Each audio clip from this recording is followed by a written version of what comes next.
성전에 올라가는 층계를 보고 크게 감동되어라는 제목으로 하나님 말씀 전하겠습니다. 우리 앞뒤 저기 계신 분들과 함께 인사 나눠볼까요? 잘 오셨습니다. 많이 피곤하시죠? 인사해 주세요. 많이 피곤하시죠? 어깨도 좀 이렇게 주물러 주시고, 어깨도 주물러 주시고, 아이고 오늘 하루 고생 많으셨습니다.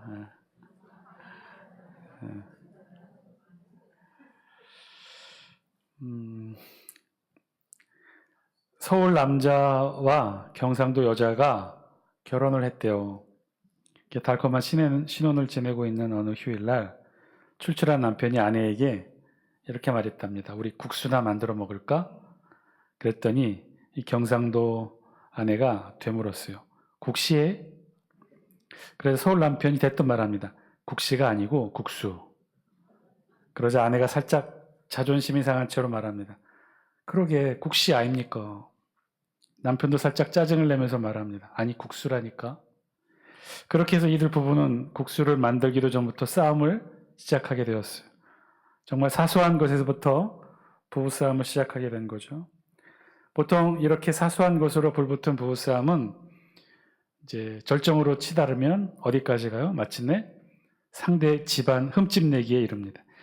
그러니까 당신 처남이 아직도 취직을 못하고 그명한 굿거리지. 뭔 소린겨. 아이고야 당신 여동생 관리나 잘하이소. 입고 다니는 옷이 그게 뭔겨. 빤스를 입은 건지 반바지를 입은 건지 한겨울에 반바지가 웬 말입니까.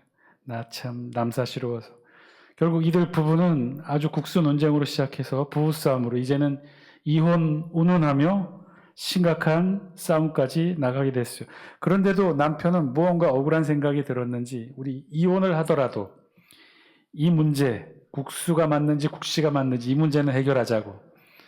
아내도 질세라 그렇다고 우리 한번 알아보자고. 그래서 근처 부부가 살고 있는 아파트 다른 동에 살고 있는 학교 교장 선생님을 찾아가서 물었어요. 국수가 옳은지 국시가 옳은지. 이 교장 선생님도 늦은 시간 부부가 씩씩대고 찾아와 묻는 국시가 맞아요, 국수가 맞아요 라는 질문을 듣자마자 눈치를 채고 직감했어요. 자칫 말 한마디 잘못했다가 한 가정이 박살나게 생겼구나. 그래서 현명한 교장 선생님이 이렇게 이야기를 합니다. 국수와 국시는 다릅니다. 그러니까 어떻게 다른가요? 국수는 밀가루로 만들고 국시는 밀가리로 만듭니다. 아니 그게 그거 아닙니까? 다르지요. 밀가루는 봉투에 들어가고 밀가리는 봉다리에 들어있습니다. 아니 그게 그거 아닙니까? 아니요. 봉투는 기계로 만들고 봉다리는 풀칠해서 만듭니다.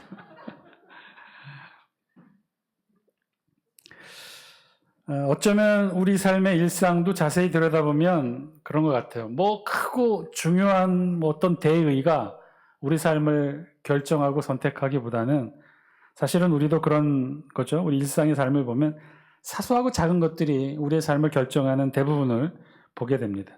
우리 삶 자체가 사실 그렇게 크고 중요하고 뭐 그런 대의로만 움직여지는 것 아니죠. 그날그날의 감정과 느낌, 사소한 마음을 움직이는 이런 감동의 여운들이 무슨 옷을 입을지, 무슨 음식을 먹을지, 사소한 이런 것들을 결정하게 돼요. 사소한 것뿐만 아닙니다. 무슨 학교를 다닐지, 어떤 직장을 다닐지. 참고로 저희 집 첫째 딸이 간호사인데요. 그 병원을 결정할 때 지금 서울 이대병원을 들어가게 됐는데 왜 서울 이대병원으로 갔는지 아십니까? 그 이대병원이 그 드라마에 나왔던 드라마가 뭐였죠? 제목이? 의사 이야기인데 슬기로운 의사생활의 촬영 세트가 바로 그 병원이어서 그 병원이 그렇게 좋게 보였다는 거예요. 그래서 자기는 그 병원 꼭 가야겠다는 거예요. 이게 무슨 뭐 월급을 많이 주고 뭐 자신의 꿈을 이루고 뭐 이런 큰 대의가 아니에요.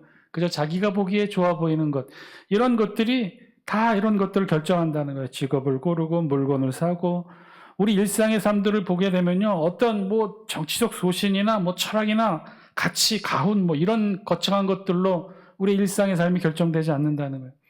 나는 정치적 성향이 보수야. 그래서 나는 평생 점심에 짜장면만 먹어. 뭐 그런 사람 없단 말이죠. 그러지 않는다는 거예요. 나는 평생 모태신앙으로 살아왔어. 그래서 치마는 절대 안 입어. 뭐 그러지 않는다는 거예요. 그런 것과 무관하게 우리 일생을 통해 우리가 생각하고 판단하고 결정하는 대부분의 것들이 어떻게 보면 사소하고 작은 것들에 의해서 결정되어지고 선택되어지는 것 보게 됩니다. 이는 우리의 신앙의 영역에서도 마찬가지라는 거죠. 우리가 교회에서 예배를 통해 은혜를 받고 감동을 받고 하는 것들이 사실은요, 어떤 것들, 어떤 메시지, 어떤 큰 하나님의 성령의 역사하심을 통해 받기도 하지만 때로는 가만히 보면 아주 작고 사소한 것들을 통해 우리가 은혜 받고 감동받는 걸 많이 보게 돼요. 설교를 통해 메시지를 통해 은혜를 받기도 하지만 예배 시간에 들었던 찬양의 가사 한 곡조가 그날 마음을 뒤흔듭니다. 예배 시간에 장로님의 기도한 구절이 하루 종일 내 마음을 두드리는 하나님의 음성으로 들릴 때가 있다는 거예요. 우리에게 영향을 미치고 감동을 주고 은혜를 주는 것은요, 어떻게 보면 다양할 수 있다는 거죠. 오늘 우리 본문에서도요, 아주 작고 사소한 것에 감동받은 한 사람이 나옵니다. 그 사람의 이름은 스바 여왕이었어요. 우리 다 함께 우리 본문 1절 말씀 영상을 통해 같이 함께 읽습니다. 시작. 스바의 여왕이 여호와의 이름으로 말미암은 솔로몬의 명성을 듣고 와서 어려운 문제로 그를 시험하고자 하여. 스바 여왕이 솔로몬을 찾아봤다는 거예요. 그런데 그 목적을 우리 성경은 무엇이라고 밝히고 있어요? 솔로몬의 명성을 듣고 와서 어려운 문제로 그를 시험하고자 하였다는 거예요. 어려운 문제로 시험하고자 하여 마치 꼭 수수께끼를 내기 위해서 온 것처럼 방문 목적을 말하고 있는데 꼭 그런 것만은 아니었고요. 당시 스바 여왕은 무역국가의 수장답게 이스라엘과의 통상관계를 수립하고자 하는 목적이 있었을 겁니다. 자, 그런데 그것을 확인하는 절차로 솔로몬 왕의 지혜를 확인하고자 했던 거죠. 이 말은 그만큼 당시 고대 근동에 솔로몬 왕이 지혜로운 사람으로 여겨졌다는 거예요. 고대 근동 지역에 알려졌다는 거죠. 자, 어쨌든 우리 성경은 그런저런 목적을 가지고 스바 여왕이 이스라엘을 방문하게 됐다는 거예요. 그러면 이 스바 여왕은 어느 나라의 왕일까? 전통적 견해와 오늘날 견해 두 가지로 보는데, 전통적 견해로는 창세기 10장 7절에 기록된 말씀에 기초하여 말씀에 보면 구스의 아들은 스바와 하윌라와 삽디와, 구스의 아들로 스바가 나온 것으로 보아 함의 후손으로 스바 민족을 보고 지금의 사우디아라비아 중심부의 지역에 해당하는 고대 명칭을 보기도 합니다. 또 이와 반대로 오늘날의 견해로는 아라비아 반도 남쪽, 지금의 예멘에 해당되는 나라로 보고 당시 이 나라가 아라비아 반도 전체 상업 무역을 발달시켜온 나라로 보기도 합니다. 자, 그러면 스바 여왕은 솔로몬 시대에 이스라엘을 방문하게 된 이유가 뭘까요? 사우디아라비아, 그러니까 지금 아라비아 반도의 중심부였던 또는 남부 지역이었던 당시 꽤 상업무역이 발달한 나라의 여왕이었는데 그 여왕이 왜 솔로몬 시대에 이스라엘을 방문하게 되었던 것일까? 오히려 반증이죠. 그만큼 솔로몬 왕국 시대에 이스라엘이 해상무역이 발달했고 그 해상무역의 루트를 통해 솔로몬 왕의 명성과 지혜가 아라비아 반도 중부와 남쪽 지역에까지 전해지게 되었던 거죠. 특히 이 아라비아인들은 지혜를 사모하는 족속으로도 알려져 있어요. 그 중에서 특히 스바 여왕은 그 지역의 지혜의 여왕으로도 이름이 나 있었답니다. 전설에 의하면 이 스바 여왕이 솔로몬의 명성을 듣고 찾아가 솔로몬을 만난 이후 그의 명성과 지혜에 반해서 솔로몬과 하룻밤을 보낸답니다.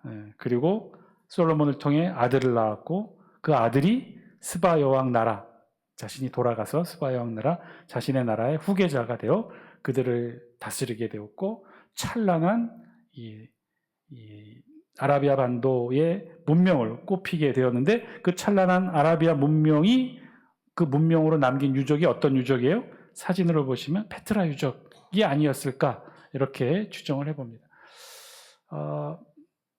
이 인디아나 존스 영화의 배경이기도 하고 우리나라 드라마, 인기 드라마 미생 마지막 장면에 나오기도 했던 그런 드라마에 나왔던 배경이 됐던 유적이 저 바로 페트라 유적인데, 이 페트라 유적이 신비스러운 이유는요, 이런 고대 문명, 아주 발달한 아라비아 반도 사막만 있는 이 황량한 땅에 저런 찬란한 고대 문명을 이룬 민족이 어떤 민족인지 지금 그 후손이 남아있지가 않아요. 그래서 누가 저런 문명을 이루었을까? 아이러니하면서 이런 전설로도 남아있다는 거예요. 스바 여왕과 솔로몬의 사이에 낳은 아들이 찬란한 문명을 꽃피웠던 게 저 페트라 유적이 아니었을까.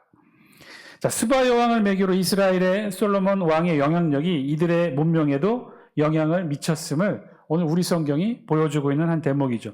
도대체 스바 여왕이 어떻게 솔로몬 왕에게 영향받고 감동받았는가를 우리 성경이 기록합니다. 우리 다 함께 3절 말씀 영상을 통해 같이 함께 읽습니다. 시작. 솔로몬이 그가 묻는 말에 다 대답하였으니 왕이 알지 못하여 대답하지 못한 것이 하나도 없었더라. 솔로몬은 스바 여왕이 질문하는 모든 것에 대해서 하나도 막힘이 없었다고 그랬어요. 완벽한 답을 주었어요. 당시 스바 사람들에게 있어서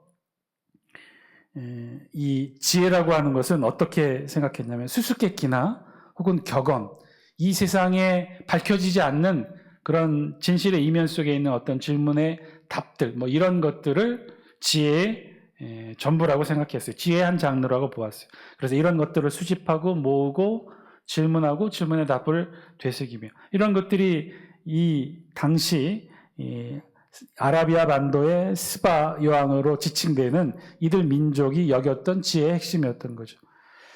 그 그리스 신화에 나오는 이야기 중에 오이디푸스 왕 이야기가 있죠. 오이디푸스가 태어나자마자 버려졌다가 목동에 의해 구해준 덕에 이웃나라의 왕으로 성장하지만 이제 아버지를 죽이고 어머니와 결혼하게 된다는 신탁을 받고는 자기를 키워준 나라를 떠나게 해줘. 그 떠나게 되는 길에 만났던 게 뭐예요? 스핑크스. 그 스핑크스가 이 오이디푸스에게 문제를 냈는 게 뭐예요? 수수께끼. 그 수수께끼가 뭐죠? 아침에 4발로 걷다가 낮에는 2발로 걷고 저녁이 되면 3발로 걷는데 발의 개수가 많을수록 약한 존재는 무엇인가? 누구를, 이 수수께끼 답이 뭐죠? 사람이죠. 어릴 때 4발로 걷다가 청장년기에 2발로 걷다가 나중에 노년이 되어 지팡이를 짚고 3발로 걷는 것. 그러니까 당시 고대 근동에는 이런 수수께끼 형태가 지혜의 근본이라고 생각했어요. 스바 여왕도 마찬가지였죠. 그래서 많은 선물과 함께 수많은 수행원들과 함께 이 스바 여왕은 솔로몬을 찾아와 이런 자신들이 생각했던 지혜의 핵심, 수수께끼의 질문들, 뭐 이런 질문들을 솔로몬 왕에게 했던 거죠. 그런데 솔로몬 왕이 막힘없이 다 대답을 했다는 거예요. 스바 여왕은 만족을 했을 겁니다. 자신들이 생각하는 지혜의 근원, 뭐 수수께끼, 온갖 종류의 질문들. 우리 성경에는 지금 내용들을 다 기록하고 있지는 않지만 아마 여러 가지를 물었을 거예요. 스바 여왕이 한두 가지 질문하기 위해서 그 많은 재산과 사람들을 데리고 여왕 자체가 이스라엘을 방문하여 솔로몬 왕을 아련하지는 않았겠죠. 수많은 이야기들이 있었을 거예요. 거기에는 스바 여왕과 그 민족들이 생각하는 지혜들, 뭐 이 세상은 어떻게 만들어졌으며 창조자는 누구이며 자연과 바람과 계절과 식물은 어떻게 자라고 살아, 뭐 이런 질문들, 지혜에 관련된 수많은 질문들을 스바 여왕은 솔로몬 왕에게 쏟아놓았고 그 질문들 모두에 솔로몬 왕은 막힘없이 다 답을 했다는 거예요. 자, 중요한 것은 그 다음이죠. 사실 스바 여왕이 솔로몬을 찾아온 이유가 무엇이었을까요? 이런 진리를 묻는 질문에 대한 답을 궁구하고 갈망해 왔고 그 해답을 찾아 이곳 고대 근동의 변방, 당시 이스라엘에 이 스바 여왕이 수많은 보물과 많은 사람들을 대동하고 이 솔로몬 왕을 찾아봤어요. 만약에 솔로몬 왕이 아니었다면, 지혜 사람으로 솔로몬 왕이 알려지지 않았다면 한 번도 이스라엘이라는 이 변방의 땅에 나라에 찾아오지 않았을 테겠죠. 그런데 솔로몬 왕이 그만큼 유명했고 지혜의 사람이라 이 스바 여왕도 이런 질문을 가지고 목적을 가지고 왔어요. 그래서 3절을 통해 스바 여왕은 소정의 목적을 달성합니다. 그 많은 질문들에 대한 답을 얻었죠. 자, 그러면 우리 성경은요, 이제 3절에 스바 여왕이 그런 질문에 대한 답을 얻었어요. 솔로몬으로부터 막힘없이 모든 질문에 대한 답을 다 들었어요. 그러면 우리 성경 4절 이하에는 어떤 내용이 기록되어야 했을까요? 저라면 그렇게 기록했을 것 같아요. 솔로몬의 지혜를 통해 스바 여왕의 목적이 달성됐잖아요. 그 수많은 질문에 대한 답을 얻었잖아요. 그러면 여기에 4절부터는 이제 그런 내용이 기록되었겠죠. 솔로몬의 그 지혜의 답변이 얼마나 깊고 심오한지, 솔로몬을 통해 들었던 그 수많은 질문에 대한 답들에 대해 스바 여왕이 놀라고 감격해하고 감동했다는 내용들로 쭉 기록이 되어야 마땅하겠죠. 그런데 우리 성경은 달랐어요. 4절에 뭐라고 기록하고 있어요? 4절, 5절 영상을 통해 같이 함께 읽습니다. 시작. 스바의 여왕이 솔로몬의 모든 지혜와 그 건축한 왕궁과 그 상의 식물과 그의 신하들의 좌석과 그의 시종들이 시립한 것과 그들의 관복과 술관원들과 여호와의 성전에 올라가는 층계를 보고 크게 감동돼요.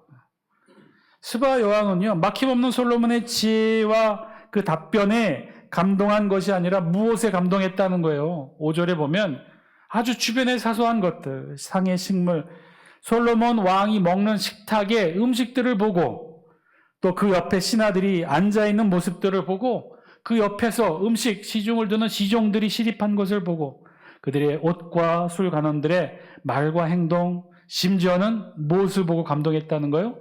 여호와의 성전에 올라가는 그 층계를 보고도 감동했다는 거예요.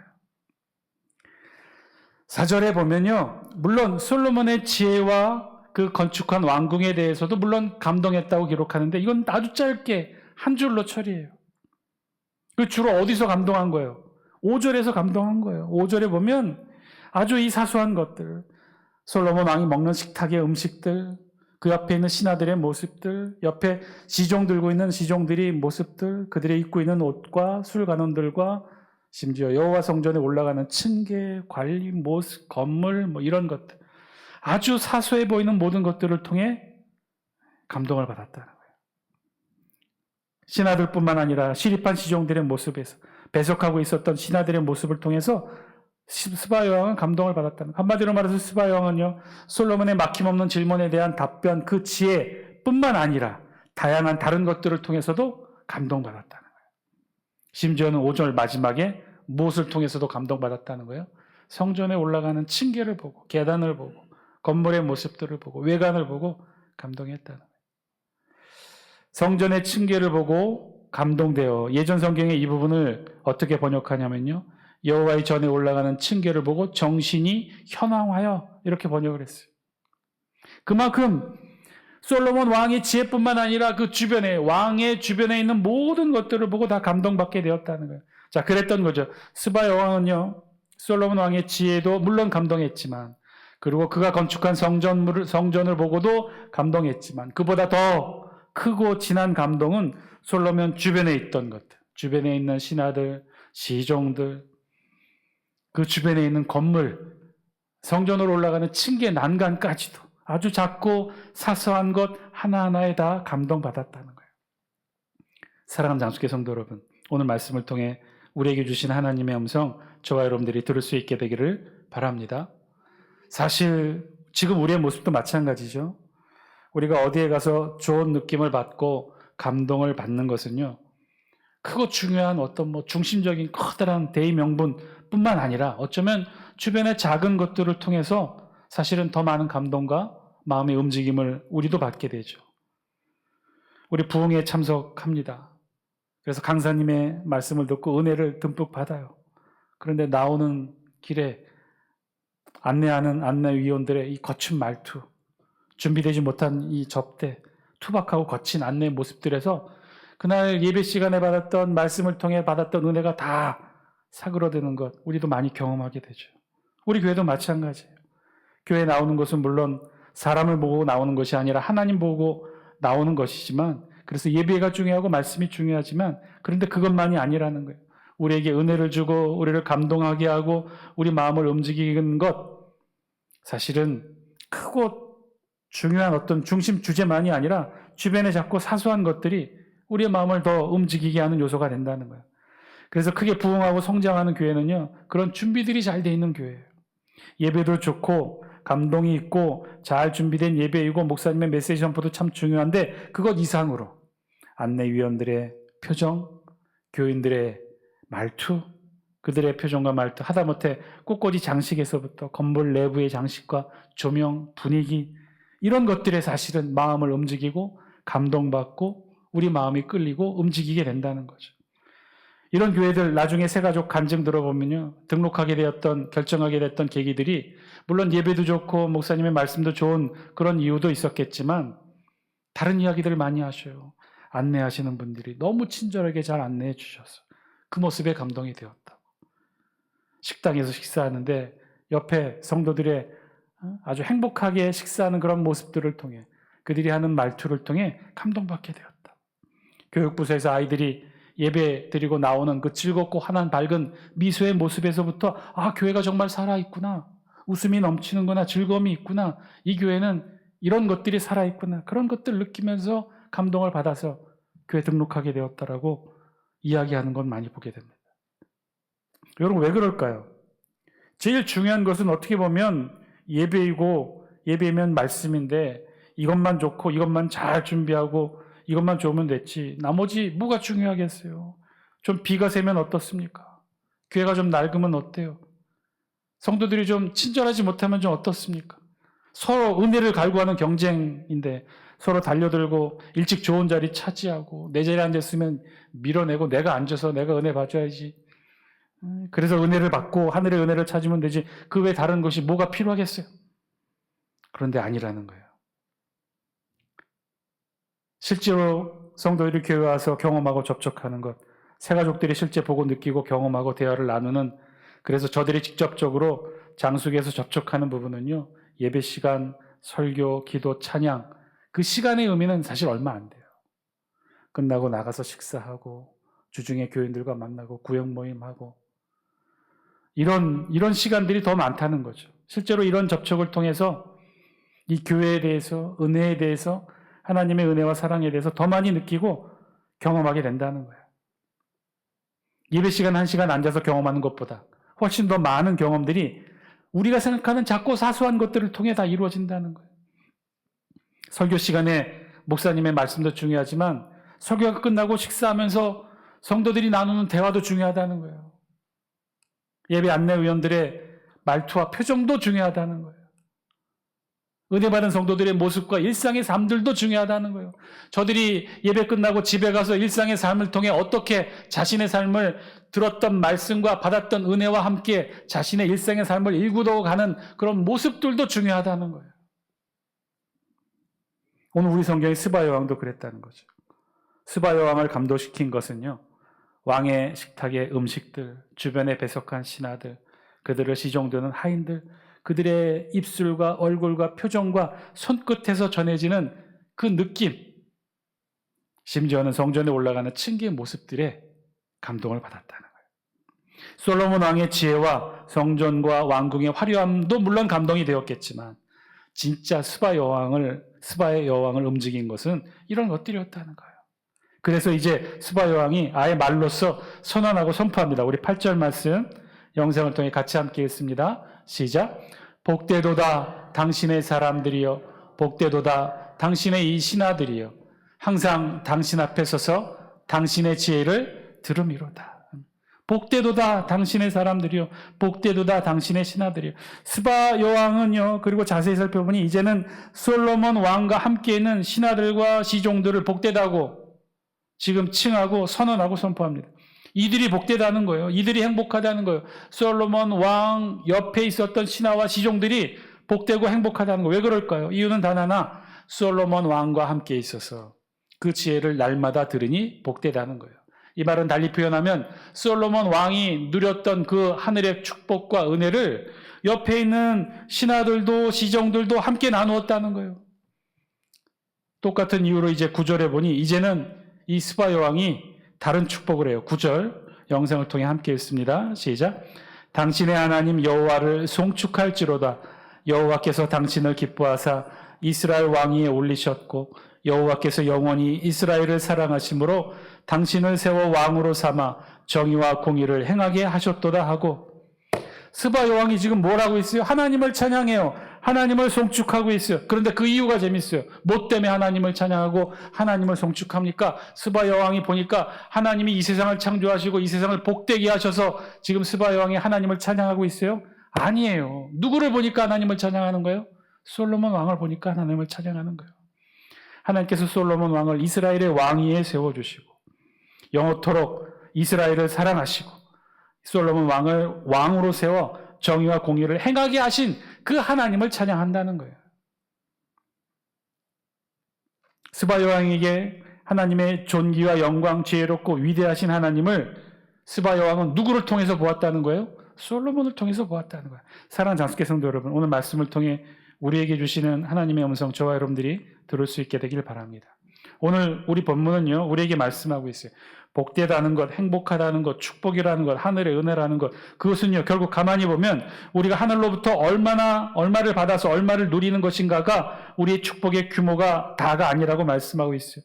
우리가 얼마나 축복을 받았고, 우리 자녀들이 얼마나 복된 삶을 살고 있고, 우리가 얼마나 많은 쌓아놓은 재산이 있는지, 우리가 얼마나 좋은 배우자를 얻고 자녀들이 복되고, 우리가 얼마나 행복하고 부유한지가 우리 복의 기준이 아니라는 거예요. 오늘 본문에 의하면 스바 여왕의 눈을 통해 솔로몬이 받은 축복을 살펴보니, 솔로몬이 받은 축복은 그가 받은 하늘의 지혜도 훌륭했지만, 그가 건축한 성정도 훌륭했지만, 무엇을 보니까? 그 주변에 있는 신하들을 보니까, 시종들을 보니까, 그 주변, 솔로몬 왕 주변에 있는 환경들, 하다못해 솔로몬이 다스리는 이스라엘의 모든 백성들도 복되다는 거예요.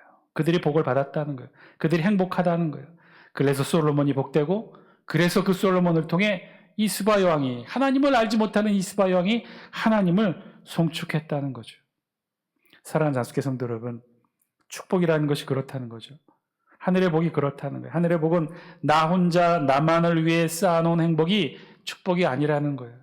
성경에서 말하는 축복은요, 우리 자식에게만 머무르지 않고 항상 다른 사람들과 연결되어 주변 모두에게 복된 영향을 끼치는 것이 하늘의 복이라는 거예요. 그래서 그 사람이 하늘의 복을 받았고 은혜를 받았고 감동을 받았으면 무엇을 통해 다 드러나고 나타난다는 거예요? 그 사람의 사소한 말과 행동과 표정과 그 주변에 있는 모든 사람들과 심지어 그 주변에 있는 건물들까지도 하늘의 축복이 드러나고 나타나 주변의 사람들에게 감동을 주고 영향을 준다는 거예요.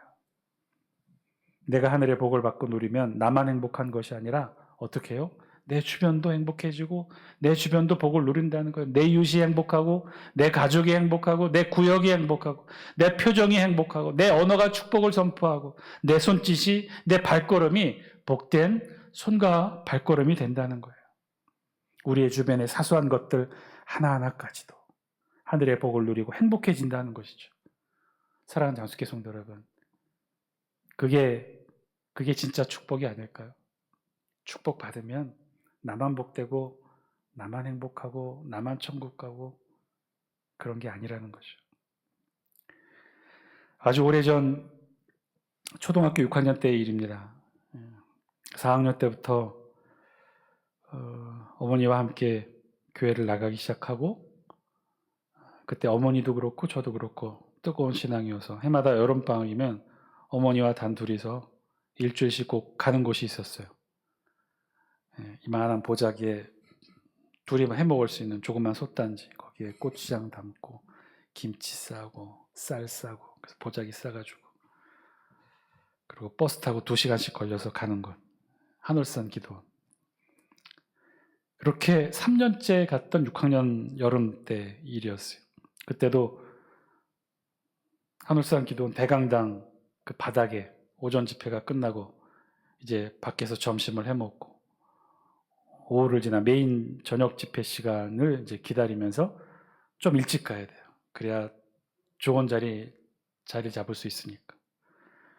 그래서 오후 지나서 일찌감치 가서 이제 자리를 잡고 저녁 집회 시간을 기다리고 있는데, 집회 시간이 거의 다 되어서 어떤 아주머니 둘이서 막 들어오는 거죠. 자리를 비집고 들어온 거예요. 집회 시간이 다 됐으면 듬성듬성 앉았던 자리가 이제 빽빽히 앉게 되니 자리가 없었는데, 그런데 어머니하고 제가 앉았던 자리, 제가 지금은 이렇게 뚱뚱해졌지만 초등학교 때는 정말 날씬하고 작았거든요. 그래서 어머니 앉고 저 앉는 자리, 제 뒤쪽에 공간이 좀 많이 남았던 모양이에요. 그러니까 여기 아주머니 둘이서 삐죽고 들어왔어요. 사실은 이렇게 발만 두고 설 자리 정도 됐는데 거기에 엉덩이를 디밀시더라고요. 둘이서 앉고 조금씩 앞뒤 좌우로 밀면서 주로 어디를 많이 밀었겠어요? 제 등 뒤를 그렇게 밀더라고. 계속해서 제 등 뒤와 엉덩이 등을 계속 이 두꺼운 아주머니의 무릎과 발로 조금씩 밀어 제끼는데, 집회 시간 보통 한 2시간 반 정도 했어요. 근데 그날 집회는 무슨 말씀을 했는지 무슨 찬양을 했는지 하나도 기억이 안 나요. 자꾸만 뒤에서 계속해서 미니까 어린 마음에 이게 뭐가 잘못됐는지 그런 건 모르고 하여튼 괜히 서럽고 서글프고 화가 나고, 옆에 어머니가 좀 도와줬으면 좋겠는데 어머니 뭐 기도 산명회에 빠져서 나 몰라라 하시고,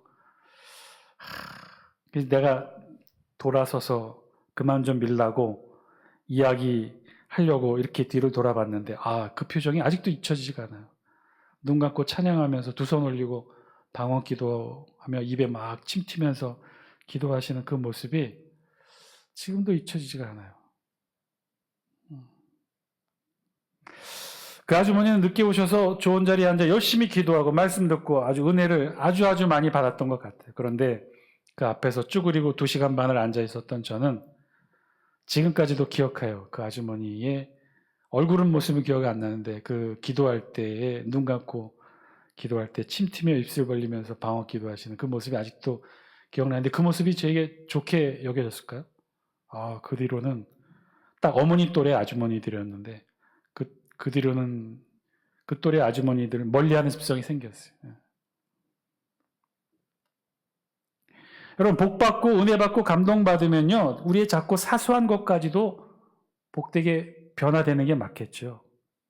은혜받고 감동받고 하늘의 신령한 축복을 받았는데 왜 우리의 입에서 그렇게 거친 말들이 쏟아져 나오겠습니까? 은혜받고 복받고 감동을 누렸는데 왜 우리의 표정이 그렇게 딱딱하고 무섭고 상대를 쏘아 보이는 그런 표정으로 어떻게 교회에서 생활하실 수 있겠어요? 은혜받고 축복받았는데 어떻게 그렇게 이기적이고 나만 알고 내 주장만 하고 상대에 대한 배려의 마음이 없이 어떻게 그렇게 일상의 삶을 살아갈 수 있겠어요? 왜 그럴까요? 이유는 제대로 은혜받지 못했기 때문 아닐까요? 이유는 제대로 복받지 못했기 때문이 아닐까요? 오늘 솔로몬이 받았던 그 하늘의 지혜와 그 솔로몬의 그 부귀와 영화의 축복은요, 오늘 말씀을 보니까 솔로몬뿐만 아니라 그 주변에 있는 모든 것들도 함께 누리고 있었다는 거죠. 우리 다 함께 5절 말씀 다시 한번 영상을 통해 읽겠습니다. 시작. 그 상의 식물과 그의 신하들의 좌석과 그의 시종들이 시립한 것과 그들의 관복과 술관원들과 여호와의 성전에 올라가는 층계를 보고 크게 감동돼요. 솔로몬뿐만 아니라 솔로몬이 받았던 그 놀라운 은혜와 축복은요, 그 주변에 있는 사람들이 다 함께 나누어 받았다는 거예요. 신하들도 시종들도, 심지어 아무 상관없을 것 같아 보이는 그 층계까지도 하늘의 복을 함께 나누어 받았다는 거죠. 사랑하는 장수교 성도 여러분, 오늘 말씀에 비춰 우리의 모습도 돌아볼 수 있게 되길 바랍니다. 우리 지금 어떤 모습으로 하나님 앞에 서 있습니까?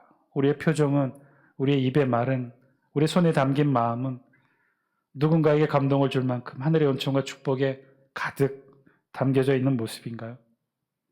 아니면 정말 이기적인 모습으로 나만 복을 구하며